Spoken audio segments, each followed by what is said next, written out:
everybody, and welcome to the Daily Scopes for the 18th of January.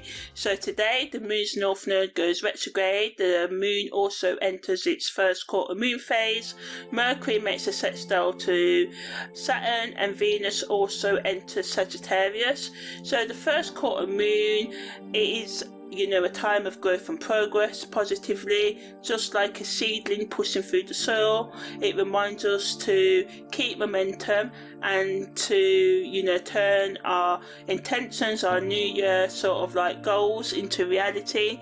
Negatively, it can make us restless, so we have to try and be as patient as we can as we slowly change our daily habits that set us back and keep us from living our best lives. So the best use of this energy is to take slow steps forwards, to just stay focused and determined, to sort of just have compassion for yourself and others.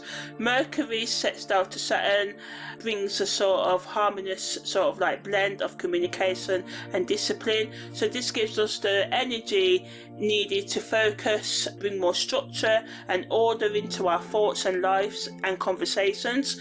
It can make it easier for us to speak and articulate our ideas so people can understand us clearly and concisely. So it's a good energy for having important discussions and negotiations, even though the moon sort of like goes into its first quarter moon phase.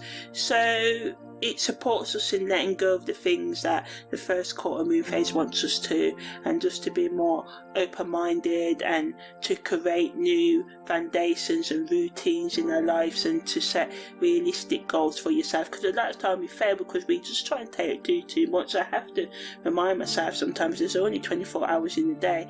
So this energy can help us navigate challenges effectively and achieve long-term success, and just to embrace ourselves. As Venus goes into Sagittarius, which I'll talk a bit about now, but there's a whole audio about it what goes more in depth, but it just brings a sense of freedom and independence to our relationships. So it allows us to have growth in our existing relationships and to seek out new relationships as well. But it's mutable, fiery energy, so just be cautious and make sure words are followed through with action, because this energy can make people restless, especially when it comes to commitment.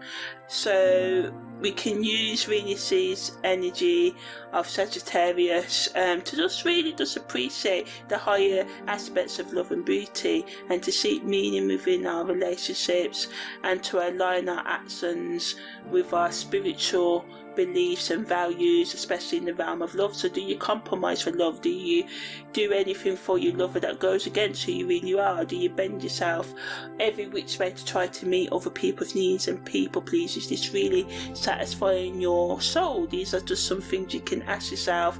How can you bring more love into your life and explore what love truly means to you, not what other people tell us love can be? There's so much in it. It's normally like a romantic movie, and sometimes it can be like that. To maintain long-lasting love, even the love that starts off like a romantic comedy, over the years we need to, we have to grow and nurture that relationship daily. Relationships take work, and sometimes it can be easy stuff, the more in common we have with other people, but even then we'll all have our differences, so we always have to compromise if we want them to last anyway. So content creators can talk about how we can create and maintain healthy connections with others, how to avoid toxic relationships, why we get into toxic relationships in the first place, tips and strategies, and how we can leave toxic relationships, and how we can become less sort of like toxic within ourselves, and so we can spot these relationships and avoid them as we grow as individuals, how we can become more disciplined, how we can think before we do things to save ourselves wasted time and heartbreak in lives, and giving tips and strategies for how we can make growth in our careers and in our personal and spiritual development as well as how we can be more curious, how we can, explore different cultures and different sort of like aspects of our own personality, and how we can just be more open-minded. So yeah, that was the Daily Scopes for the 18th of January.